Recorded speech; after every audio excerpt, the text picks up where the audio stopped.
Everyone, welcome to maths दीदी। चलिए बच्चों, बात करते हैं चैप्टर 6 यानी कि एप्लीकेशन ऑफ डेरिवेटिव्स की इस वन शॉर्ट वीडियो में। तो बेसिकली क्लास 12 में आपके पास ये 5 एप्लीकेशंस हैं डिफरेंशिएशन के यानी कि डेरिवेटिव्स के, जिसमें से हमें ये 2 नहीं पढ़ने हैं और हमें सिर्फ 3 पढ़ने हैं।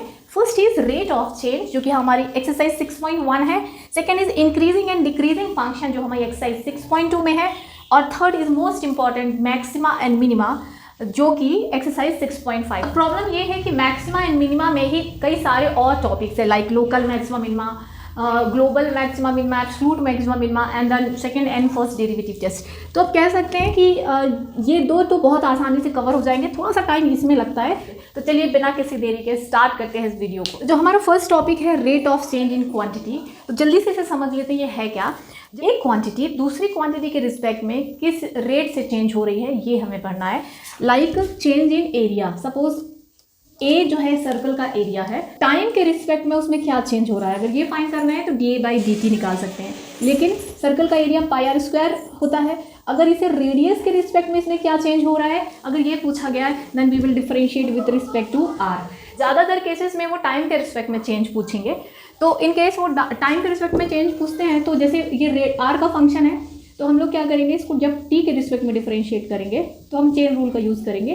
तो t के रिस्पेक्ट में डिफरेंशिएट करना है, लेकिन ये r का फंक्शन है तो हम यहाँ चेन रूल का यूज़ करेंगे। हम लोग क्या करेंगे, इसको r के रिस्पेक्ट में ही डिफरेंशिएट कर देंगे, फिर dr/dt कर देंगे। ठीक, तो dr/dt की वैल्यू या तो क्वेश्चन में दी होगी या हम निकाल सकते हैं, ऐसा कुछ होगा छोटा सा concept.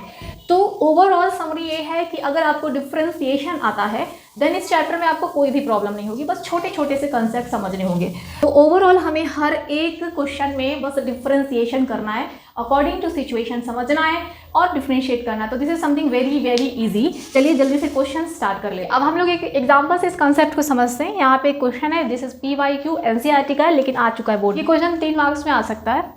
The volume of a cube is increasing at the rate of 8 cm³ per second.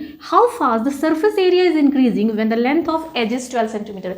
अब यहाँ बोला जा रहा है कि कोई क्यूब है जिसका वॉल्यूम हर सेकेंड 8 cm³ जो है वो बदलते जा रहा है। तो they are talking about volume of cube and surface area of cube. तो volume of cube is a cube and surface area of cube is 6a²। तो अकॉर्डिंग टू क्वेश्चन इन्होंने कहा है कि वॉल्यूम में चेंज, तो अभी देखिए पर सेकेंड यानी हर सेकेंड चेंज हो रहा है, यानी टाइम के रिस्पेक्ट में चेंज बता रहा है। वॉल्यूम ऑफ चेंज यहाँ पे दिया हुआ है 8 cm³ पर सेकेंड। वॉल्यूम होता है a क्यूब, अगर इसे t के रिस्पेक्ट में डिफरेंशिएट करें, वॉल्यूम होता है a क्यूब जो कि a का फंक्शन है। तो इसको हम लोग लिख सकते हैं dV/dA इंटू dA/dt, क्योंकि हम टाइम के रिस्पेक्ट इसको डिफरेंशिएट फिलहाल नहीं कर सकते, चेन रूल से कर सकते हैं।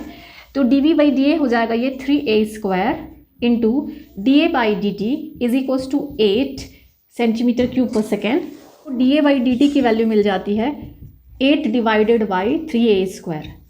ठीक है, दिस इज dA/dt। अब इसके बाद अगली चीज़ पूछी गई है कि how fast the surface area is increasing. तो यहाँ पे हम लोग लिखेंगे surface area of cube S is equal to 6a²। तो यहाँ पे पूछा गया है कि ये किस रेट से चेंज हो रहा है, ये हमें फाइंड करना है ds/dt। तो ds/dt ये फिर से a का फंक्शन है।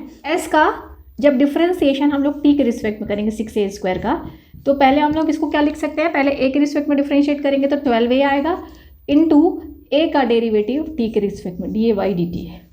ठीक है, तो 12a इंटू और dA/dt हम पहले से निकाल चुके हैं, कितना आया था 8/3a² आया था। तो 8/3a², a से a कैंसिल, 3 4 ज़ा 12, 4 इंटू 8, 4 इंटू 8 यानी कि 32 अपॉन एक a ये बचा हुआ है। तो सरफेस एरिया किस रेट से चेंज हो रहा है, सरफेस एरिया चेंज हो रहा है सरफेस एरिया किस रेट से चेंज हो रहा है 32/a cm² पर सेकेंड। लेकिन इन्होंने कहा है कि rate of change surface area में निकालिए जब length of edge of cube is 12 हो, तो a की वैल्यू 12 रख देंगे। So ds/dt is equals to 32 divided by a की वैल्यू 12 रख दीजिए, cm² पर सेकेंड, एंड कैंसिल कर देते हैं, 4 8 ज़ा एंड 4 3 ज़ा, तो 8/3 cm² पर सेकेंड ये है सरफेस एरिया में change with respect to time. आगे समझ में? तो छोटा सा कंसेप्ट क्या था, वही डिफरेंशिएट ही तो करना था। तो बहुत ध्यान से देखिएगा कि ये जो बता रहे हैं ये किस क्वांटिटी में चेंज चाहते हैं, किस में हमें चेंज फाइंड करना है, केयरफुली देख के आपको समझ में आ जाएगा। और अदरवाइज है सिंपल डिफरेंशिएशन ही, तो easily you can do this question. अब ये इसमें एक और बहुत इंपॉर्टेंट क्वेश्चन है जो कई बार आया है, ये जो अब इस टॉपिक पे जो लॉन्ग आंसर क्वेश्चन आता है उसमें से एक एनसीईआरटी का क्वेश्चन है। कई बार बोर्ड में ये भी आया है। क्वेश्चन के according a stone is dropped into a quite lake. हमने एक्सपीरियंस किया होगा कि जब भी हम किसी लेक में, नदी में, पानी में पत्थर फेंकते हैं तो आप देखे होंगे कि सर्कल ऐसे बढ़ते जाते हैं, इस तरह से कुछ सर्कुलर वेव बन जाती है। तो वैसे ही कुछ हो रहा है, और जो सर्कुलर वेव है move into circle at speed of 5 centimetre पर सेकेंड। तो जो सर्कल के बनने की जो रेट है वो ये है, इस स्पीड से। तो जब भी सर्कल छोटे से बड़ा होता है तो उसमें क्या चेंज आता है, रेडियस बढ़ती है। तो एक्चुअली हम यहाँ पे इन्होंने बात की है सर्कल के एरिया की। Let the area of circle is pi r square where r is the radius of circle. ठीक, अब यहाँ पे दिया हुआ है कि रेडियस किस रेट से चेंज हो रही है। 5 सेंटीमीटर पर सेकेंड के जो वेव के बढ़ने की जो स्पीड है, यानी कि जब भी एक सर्कल बढ़ता है तो जो सर्कुलर वेव अगर बढ़ेगी तो बेसिकली क्या बढ़ेगा, रेडियस बढ़ेगा। तो रेडियस में किस स्पीड से चेंज हो रहा है, 5 सेंटीमीटर पर सेकेंड की स्पीड से हो रहा है अकॉर्डिंग टू क्वेश्चन। तो dr/dt हमें पता चल गया। तो area of circle is pi r square. तो इन्होंने पूछा है हमसे dA/dt पूछा है, तो बस टाइम के रिस्पेक्ट में इसको डिफ्रेंशिएट कर लीजिए। तो चेन रूल से पहले इसका डिफ्रेंशिएशन हो जाएगा 2πr r के रिस्पेक्ट में इंटू dr/dt। और dr/dt तो हम पहले ही से हमें गिवन था, तो यहाँ से रख देते हैं इसमें, तो आ जाएगा 2πr।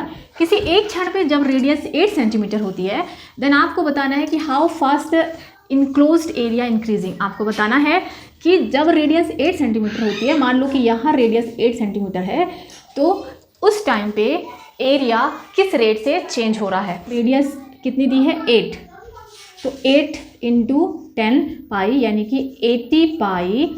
और ये क्या चीज़ है, ये है चेंज इन एरिया, है ना। तो हम लोग क्या लिखेंगे, सेंटीमीटर स्क्वायर पर सेकेंड।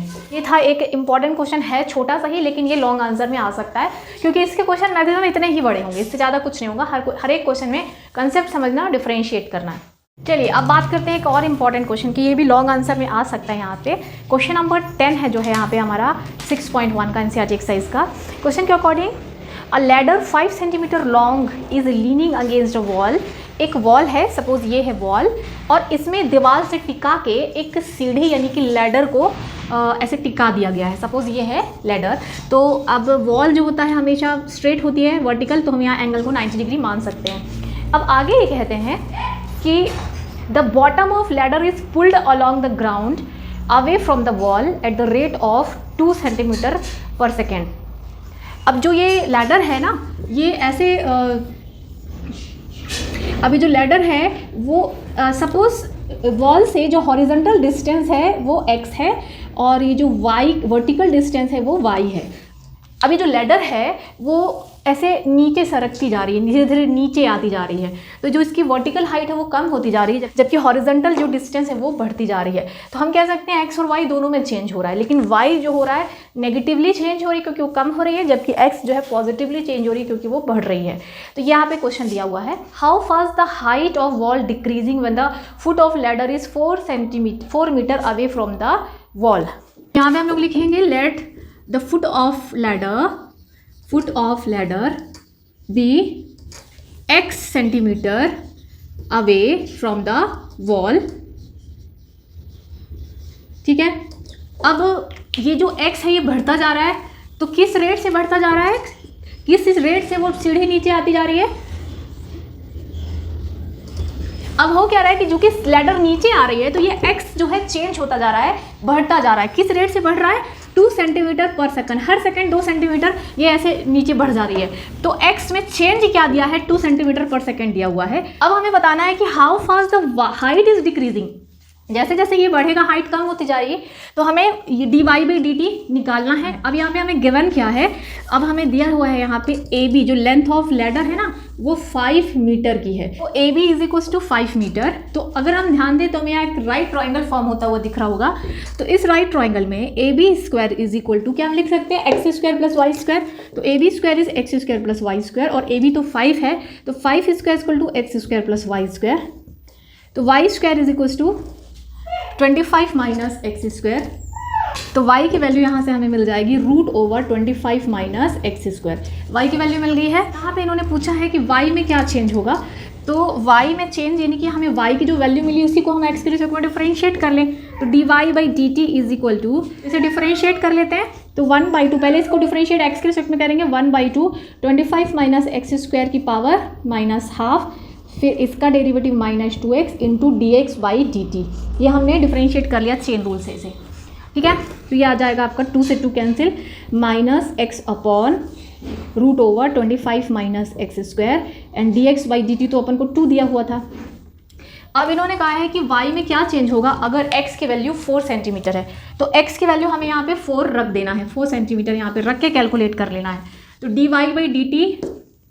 dy/dt कितना आ जाएगा, dy/dt आ जाएगा, अगर हम 4 रख देंगे तो 4 × 2 = 8 -8/25 - 4 यानी कि 25 - 16 यानी कि √9 यानी कि 3, तो -8/3 सेंटीमीटर पर सेकेंड। अब चूँकि ये जो हाइट है वो कम होती जा रही है, इसलिए आंसर जो है आपका नेगेटिव आया है। तो फाइनल आंसर है कि जो आपकी लैडर है उसकी वर्टिकल हाइट किस रेट से कम हो रही है, -8/3 सेंटीमीटर पर सेकेंड रेट से कम हो रही है। तो चलिए अब बढ़ते हैं हम लोग चैप्टर 6 के सेकेंड टॉपिक की ओर, जो कि है इंक्रीजिंग एंड डिक्रीजिंग फंक्शन। हम अपने चारों ओर 3 तरह के फंक्शंस देखते हैं। पहले टाइप के फंक्शन होते हैं जो कि x की हर वैल्यू के लिए हमेशा बढ़ते ही जाते हैं, इन्हें कहते हैं इंक्रीजिंग फंक्शन। जबकि कुछ फंक्शंस ऐसे होते हैं कि जैसे जैसे आप x बढ़ाते जाते हो तो वो फंक्शन कम होता जाता है, ऐसे फंक्शंस कहलाते हैं डिक्रीजिंग फंक्शन। जबकि कुछ फंक्शंस होते हैं जो कि ना तो इंक्रीजिंग होते हैं ना ही डिक्रीजिंग, बल्कि एक कांस्टेंट फंक्शंस होते हैं। अब इंक्रीजिंग एंड डिक्रीजिंग फंक्शन को भी 2 तरह से कैटेगराइज किया जा सकता है। कुछ ऐसे फंक्शंस होते हैं जो बढ़ते हैं और फिर थोड़े टाइम के लिए कांस्टेंट हो जाते हैं, फिर बढ़ते हैं, यानी कि वो घटते नहीं हैं, या तो वो बढ़ेंगे या फिर वो कांस्टेंट रहेंगे। तो ऐसे फंक्शंस कहलाते हैं इंक्रीजिंग फंक्शन। जब भी हमें इंक्रीजिंग और डिक्रीजिंग फंक्शन के क्वेश्चंस दिए होंगे, 2 चीज़ें दी होंगी, एक फंक्शन और एक इंटरवल। पता करना होगा कि फंक्शन इस इंटरवल में इंक्रीजिंग है या डिक्रीजिंग है, ठीक। तो जो भी हमें फंक्शन दिया है, आपको क्या करना है, उस फंक्शन को एक बार डिफरेंशिएट करना है। अब जो हमें ये इंटरवल दिया है, उस ओपन इंटरवल में से x हमें लेना है और इस फर्स्ट डेरिवेटिव में रखना है। अगर फर्स्ट डेरिवेटिव x के किसी भी वैल्यू पर या तो ग्रेटर देन या इक्वल टू 0 होता है, तो हम कहेंगे कि फंक्शन इंक्रीजिंग फंक्शन है। दूसरे टाइप के फंक्शंस होते हैं जो हमेशा बढ़ते ही जाते हैं, कभी कांस्टेंट नहीं रहेंगे। थर्ड टाइप के फंक्शन होते हैं डिक्रीजिंग फंक्शन, जो कभी घटते हैं, कभी कांस्टेंट रहते हैं, फिर घटते हैं। और चौथे टाइप के फंक्शन होते हैं जो कि मोनोटोनिक डिक्रीजिंग होते हैं, वो हमेशा डिक्रीजिंग ही होंगे, हमेशा घटते ही रहेंगे। अब मैथमेटिकली हम कैसे समझ सकते हैं इंक्रीजिंग एंड डिक्रीजिंग फंक्शन, तो बेसिकली इनकी 2 कंडीशन है, लेकिन मैं आपको सबसे इजी कंडीशन बता रही हूँ। वो है कि डिफरेंशिएशन की हेल्प से हम लोग पता कर सकते हैं कि फंक्शन इंक्रीजिंग है कि डिक्रीजिंग। तो पहली कंडीशन है इंक्रीजिंग फंक्शन कैसे पता करना है। अगर हमें कोई फंक्शन f(x) दिया है किसी इंटरवल a b में और पता करना है कि वो इंक्रीजिंग है कि डिक्रीजिंग, तो आप क्या करोगे, फंक्शन को एक बार डिफरेंशिएट करोगे। अब दिए हुए इंटरवल के ओपन इंटरवल में से x लेना है और इस फर्स्ट डेरिवेटिव में रखना है। अगर इसका फर्स्ट डेरिवेटिव या तो पॉजिटिव आए या इक्वल्स टू 0 आए, तो इसका मतलब है फंक्शन इंक्रीजिंग है। अगर फर्स्ट डेरिवेटिव हमेशा पॉजिटिव ही आए तो हम कहेंगे this function is strictly increasing. अगर फर्स्ट डेरिवेटिव लेस देन और इक्वल टू 0 हो जाता है, यानी कि हमेशा नेगेटिव होता है लेकिन किसी एक वैल्यू पे 0 भी हो जाता है, अगर ऐसा है तो हम कहेंगे this function is decreasing for all x belongs to open interval.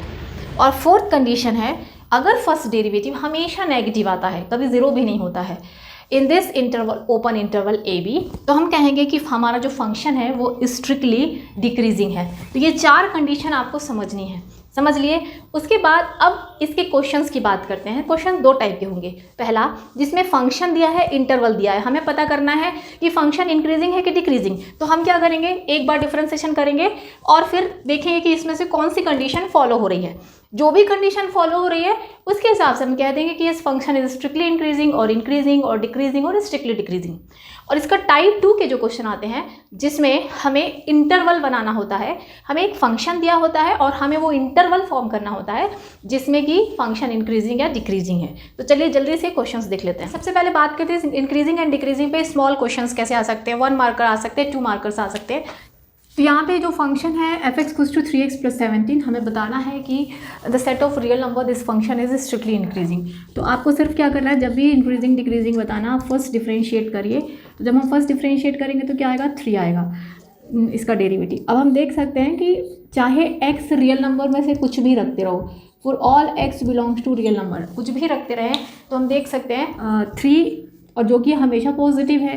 तो यानी कि f' is greater than 0 and this is condition of strictly increasing. तो हम कह देंगे hence for all x belongs to r f(x) is strictly increasing. फिर ऐसे ही 1 मार्क क्वेश्चन में फंक्शन दे सकते हैं आपको y = e⁻x is strictly increasing on r। यहाँ भी वही करना है, डिफ्रेंशिएट करिए 1 टाइम तो f का फर्स्ट डेरिवेटिव क्या होगा, e⁻x ही आएगा। अब x आप चाहे रियल नंबर में से कुछ भी रखते रहो, इवन नेगेटिव रखते रहो, पॉजिटिव रखते रहो, फ्रैक्शन रखते रहो, लेकिन चूंकि वो पावर e के ऊपर आएगी तो इसकी जो वैल्यू होगी वो हमेशा पॉजिटिव होगी। तो f' is greater than 0 for all x belongs to real number, hence f(x) is strictly increasing.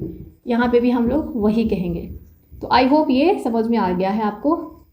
चलिए अब यहाँ पे बात करते हैं हम लोग नेक्स्ट क्वेश्चन की। यहाँ पे भी ये, चलिए अब बात करते हैं कि इंपॉर्टेंट क्वेश्चन की जो लॉन्ग आंसर क्वेश्चन में आ सकता है। या फंक्शन है 4 sin θ upon 2 + cos θ - θ is an increasing function. ये एक इंक्रीजिंग फंक्शन है इस इंटरवल पे।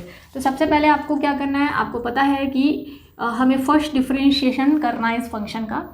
तो इसमें लग जाएगा कोशिएंट रूल।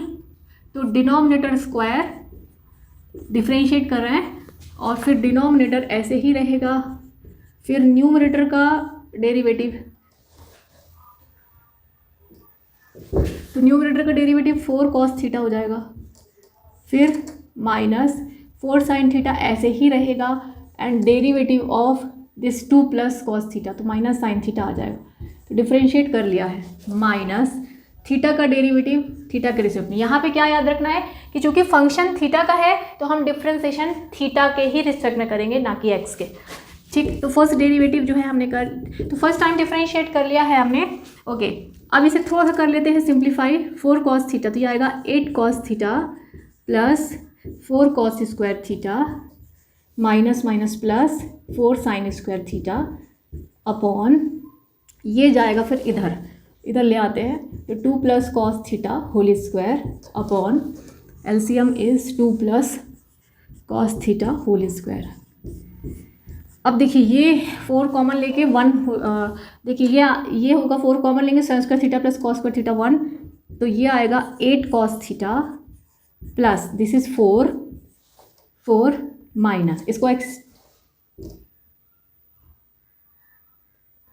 अब इसको एक्सपेंड कर देते हैं तो a² फिर b² plus b² minus 2ab plus 2ab, तो माइनस अंदर जाके हो जाएगा 4 cos θ, ठीक है, अपॉन 2 + cos θ होल स्क्वायर। तो ये दोनों कैंसिल, 8 cos θ माइनस 4 cos θ कितना होगा, 4 cos θ आएगा। तो ये होगा आपका 4 cos θ minus cos square θ upon 2 + cos θ whole square, ठीक है। तो फर्स्ट डेरिवेटिव से हम अगर ले लें कॉमन cos θ, अगर हम cos θ कॉमन ले लें तो क्या हो जाएगा, अब देखिए अगर हम इसमें से cos θ कॉमन ले लें तो ये आ जाएगा 4 - cos θ upon 2 + cos θ whole square. चलिए अब इसमें हम जितना सॉल्व कर सकते थे हमने कर लिया है। अब आपको ये बताना है कि जो आपका इंटरवल है वो इंटरवल है 0 to π/2। तो देखिए जो हमारा फर्स्ट डेरिवेटिव आया है वो ये आया है। अब अगर हम लोग अपना इंटरवल है 0 to π/2, तो 0 से π/2 क्लोज इंटरवल में से हम कोई भी एक्स इसमें रखते हैं तो क्या होगा। जैसे मान लीजिए मैं 0 रख देती हूँ, तो अब अगर हम इस क्लोज इंटरवल 0 से π/2 जो हमें क्वेश्चन में दिया है उसमें से कोई भी एक्स इसमें रखते हैं तो हमेशा पॉजिटिव आएगा। लेकिन अगर हम लोग π/2 रख दिए तो cos π/2 0 होता है, यानी कि this will be always positive for all the values of. अब हमें जो इंटरवल दिया है वो है 0 से π/2, तो अगर हम थीटा इस इंटरवल में से कुछ भी रखते हैं then this is always positive. लेकिन अगर हम π/2 रख देते हैं तो cos π/2 तो 0 होता है। सो हम यहाँ पे लिखेंगे कि this is always positive but for some value like π/2 रख दो तो ये 0 हो जाएगा। तो हम क्या लिखेंगे, ग्रेटर देन इक्वल टू 0, है ना। तो जब हमारे फंक्शन का first derivative greater than equal to 0 होता है तो उसका क्या मतलब होता है, इसका मतलब है कि जो हमारा फंक्शन है वो इंक्रीजिंग फंक्शन है। Hence f(x) is an increasing function, is increasing function. तो ये है इंपॉर्टेंट क्वेश्चन इसका। अब चलिए बढ़ते हैं इसके सबसे इंपॉर्टेंट टाइप के क्वेश्चन जिसमें हमें इंटरवल फॉर्म करना होता है। ओके चलिए अब हम बात करते हैं सबसे इंपॉर्टेंट टाइप की। बहुत बार बोर्ड में इससे क्वेश्चन बना है तो बहुत ध्यान से इसको कर लीजिएगा ऐसे क्वेश्चंस को। इस टाइप के क्वेश्चंस में क्या होता है, हमें एक फंक्शन दिया होता है, वो फंक्शन आपका साइन की पावर 4x प्लस कॉस की पावर 4x ऐसा भी हो सकता है, यानी ट्रिग्नोमेट्रिक टर्म भी हो सकता है। ये भी एक क्वेश्चन है इसका। तो आप मेथड समझिए, फंक्शन कोई भी दिया हो तो इसको आप इजीली कर पाओगे। फिलहाल मैंने एक PYQ लिया है, कई बार बोर्ड में क्वेश्चन रिपीट किया गया इसलिए मैंने इसको चुना है, बाकी आप कोई भी ले सकते हो। अगर आप समझ गए तो कोई भी ऐसा क्वेश्चन कर पाओगे। ध्यान से देखिए क्या करना है, आपको एक फंक्शन दिया होगा, हमें वो इंटरवल बनाना है जिसपे ये फंक्शन इंक्रीजिंग या डिक्रीजिंग है। तो सबसे पहले आप क्या करोगे, यहाँ पे सबसे पहले आपको क्या करना है, जो भी फंक्शन हमें दिया है उसे फर्स्ट टाइम डिफरेंशिएट करना है। तो क्या आ जाएगा, ये 6x² minus 18x plus 12 first derivative इसका ये आएगा। इसके बाद क्या करना है, जो आपका ये जो फर्स्ट डेरिवेटिव आया है उसे थोड़ा सा फैक्टराइज कर लीजिए। तो हम देख सकते हैं कि इसमें से मैं 6 कॉमन ले सकती हूँ, तो x² माइनस 3x प्लस 2 बचेगा। ठीक, तो ये आपका फर्स्ट डेरिवेटिव आया। आप ट्राई करिए कि फैक्टर के फॉर्म में लिख सकें आप इसको। तो अगर मैं इसका फैक्टर बनाएंगे अपन तो कैसे बनाएंगे, इसके क्या फैक्टर्स बनेंगे, उसके बाद इसको फैक्टर फॉर्म में लिख दिया। इतना समझ में आ गया। उसके बाद क्या करना है, ये आपका फंक्शन बाद में हमें यूज़ करना है। अब क्या करना है आपको, इसको डिफरेंशिएट, इसका जो फर्स्ट डेरिवेटिव है उसको 0 के इक्वल करना है। तो जब फर्स्ट डेरिवेटिव 0 के इक्वल करेंगे तो क्या आएगा, 6x minus 2 x minus 1 is equal to 0। तो ये आएगा आपका x इक्वल टू 2 मिलेगा और 1 मिलेगा, क्योंकि 6 को 0 के साइड भेज देंगे तो x minus 2 equals to 0, then x equals to 2, तो x माइनस 2 इक्वल्स टू 0 यानी कि x इक्वल टू 2 मिलेगा। फिर x माइनस 1 इक्वल्स टू 0 यानी कि x इक्वल टू 1 मिलेगा। तो आपको x की 2 वैल्यूज़ मिल चुकी हैं। अब ध्यान से सुनिएगा, अब क्या करना है, अब हमें 2 पॉइंट मिल गए। अब हमें वो इंटरवल बनाना। इंटरवल कैसे बनता है, जो हमें x की वैल्यूज़ मिलती हैं वो तो हमारे काम आएंगी ही, उसके बाद आपको एक नंबर लाइन बनाना है। हमने एक नंबर लाइन बना ली। इस नंबर लाइन में कहीं यहाँ 0 होगा और यहाँ कहीं 1 होगा और यहाँ कहीं 2 होगा।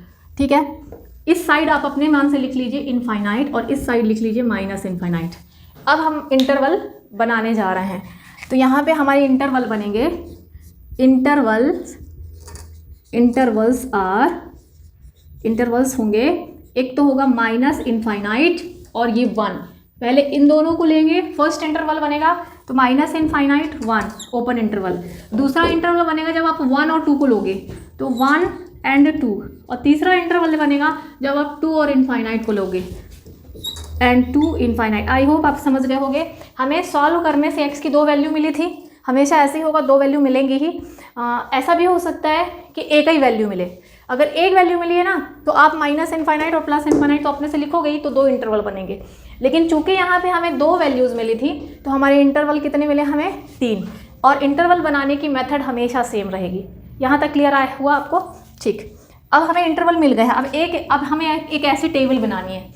इस टेबल में हम पहले अपना ये वाला इंटरवल लिख लेंगे। पहला इंटरवल क्या है, माइनस इनफाइनाइट से 1। दूसरा इंटरवल क्या है, 1 2। तीसरा इंटरवल क्या है, 2 इनफाइनाइट। तीनों इंटरवल ऐसे ऐसे रख देंगे। इस टेबल में हमें पहले कॉलम में लिखना है इंटरवल, ये लिख लिए। दूसरे कॉलम में लिखना है sign of f dash x, यानी कि इस इंटरवल में भाई इंक्रीजिंग होगा डिक्रीजिंग होगा, ये कैसे डिसाइड होता है? ये डिसाइड होता है फर्स्ट डेरिवेटिव यानी एफ डैश एक्स के साइन से। तो अभी हमें नहीं पता है कि किस इंटरवल में फंक्शन कैसा बिहेव कर रहा है, तो अब हमें इसको रख के पता करना पड़ेगा कि अब हमें वापस इसकी ज़रूरत पड़ेगी एफ डैश एक्स की। हमारा एफ डैश एक्स क्या आया था? हमारा एफ डैश एक्स क्या आया था? हमारा एफ डैश एक्स आया था 6x-2 एंड x-1। ठीक, यही था ना। अब इसमें हमारा जो पहला इंटरवल है वो है -∞ से 1। -∞ से 1 में ज़्यादातर नेगेटिव एलिमेंट्स हैं और 0 है, बस इतना ही है। तो अगर हम x कुछ भी इसमें रखते हैं तो क्या आता है, नेगेटिव की पॉजिटिव, आपको ये बताना है। तो देखिए जो आपका पहला फैक्टर है x-2, ये पॉजिटिव हो सकता था अगर इसमें x की जगह आप 4, 5 ऐसा कुछ रखते, लेकिन हमारे सेट में तो सिर्फ नेगेटिव एलिमेंट्स हैं इस इंटरवल में, तो ये तो नेगेटिव है और x-1 भी नेगेटिव ही होगा। नेगेटिव इंटू नेगेटिव क्या होता है? पॉजिटिव होता है। तो इन this interval F dash X is greater than 0। अब ये सोच के बताइए कि क्या कभी 0 भी हो सकता है? ग्रेटर देन 0 ही रहेगा कि कभी 0 भी हो सकता है? तो ऐसा कोई पॉइंट यहाँ पे नहीं है। 0 भी है तो 0 भी रखोगे तो ये कभी 0 नहीं हो सकता। ठीक है, इस -∞ से +∞ के बीच कितने पॉइंट्स हैं, एक अंदाज़ा लगा के देखिए कि जब वो x की जगह हम यहाँ पे रखेंगे तो ये पॉजिटिव आएगा, क्या कभी 0 भी आ सकता है? तो कभी 0 नहीं आएगा, दिस इज ऑलवेज पॉजिटिव। तो sign of F dash X क्या होता है? F dash X is greater than 0। अब इसका रिजल्ट लिख लीजिए कि जब ग्रेटर देन 0 होता है तो उसके बारे में आप क्या जानते हैं? तो हम जानते हैं कि फंक्शन कैसा होता है? स्ट्रिक्टली इंक्रीजिंग होगा, क्योंकि F dash x greater than 0 हुआ है, इंक्रीजिंग। समझ में आया आपको? एक बार फिर से देखिए अगर आपको नहीं आया हो तो। हमारा पहला इंटरवल में हमने डिसाइड कर लिया। अब दूसरे इंटरवल की बात करते हैं। इन द सेकेंड इंटरवल 1 से लेकर 2 तक की वैल्यूज़ हैं। 1 से 2 के बीच क्या क्या आता है? 1 से 2 के बीच 3/2 आता है, ऐसे फ्रैक्शन टाइप से आते हैं। तो अगर हम 3/2 यहाँ पे रखते हैं तो ये नेगेटिव होगा और ये कैसा होगा? पॉजिटिव होगा। ये पॉजिटिव हो जाएगा क्योंकि हम 1 से ज़्यादा रख रहे हैं। तो पॉजिटिव इंटू नेगेटिव, ये पूरा कितना आएगा? 6 तो पॉजिटिव है, 6 पॉजिटिव है, ये नेगेटिव है, ये पॉजिटिव, तो कुल मिला के नेगेटिव आएगा। F dash x would be negative. क्या कभी 0 आएगा? 1 और 2 पे 0 होंगे, 1 और 2 तो अपन रख नहीं सकते, तो less than 0। F dash X is less than 0। समझ में आ रहा है आपको? तो इसका रिजल्ट क्या होगा? 1 और 2 पे क्या है? नेगेटिव है, यानी कि स्ट्रिक्टली डिक्रीजिंग है, स्ट्रिक्टली डिक्रीजिंग आ रहा है फंक्शन। आई होप इतना समझ में आ गया। अब तीसरा इंटरवल है हमारा 2 से इनफाइनाइट। 2 से इनफाइनाइट के भी सारे पॉजिटिव पॉइंट्स हैं, सारे पॉजिटिव हैं, वो भी 2 से बड़े। तो अभी हमें ज़्यादा सोचने समझने की ज़रूरत नहीं है। इन इंटरवल 2 टू इनफाइनाइट सारे पॉजिटिव वैल्यूज़ हैं, तो जब हम इसमें रखेंगे तो ये पॉजिटिव होगा, 6 तो पॉजिटिव है ही और ये भी पॉजिटिव ही आ जाएगा, यानी कि this is F dash X is greater than 0। Equal to 0 नहीं हो सकता, क्योंकि इक्वल टू 0 कब होगा?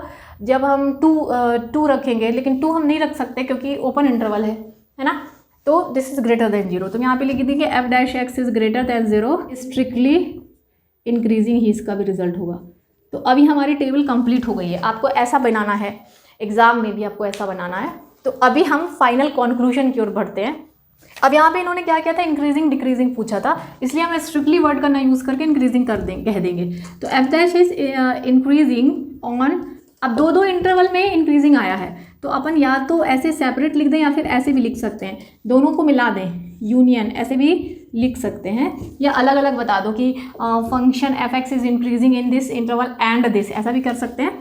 एंड द सेकेंड जो दूसरा कंक्लूजन है वो डिक्रीजिंग है, F x is decreasing on, किस में डिक्रीजिंग है? F x is decreasing on interval 1 and 2। तो ऐसे आपको इंटरवल फॉर्म करना। आई होप आप समझ पाए होंगे। तो ये वाले क्वेश्चंस ज़रूर कर लीजिएगा। कई सारे क्वेश्चंस इसमें ऐसे इंटरवल फॉर्म करने वाले हैं, कुछ ट्रिग्नोमेट्रिक भी हैं। आपको एनसीईआरटी एक्सरसाइज में कुछ एग्जाम्पल्स भी मिलेंगे। एग्जाम्पल नंबर 11, इसमें भी इंटरवल फॉर्म करना है। तो ऐसे क्वेश्चंस कुछ कर लीजिएगा और आई होप छोटा सा कंसेप्ट है, एक क्वेश्चन से ही समझ में आ जाता है। तो यहाँ से हमारा increasing and decreasing functions complete होता है।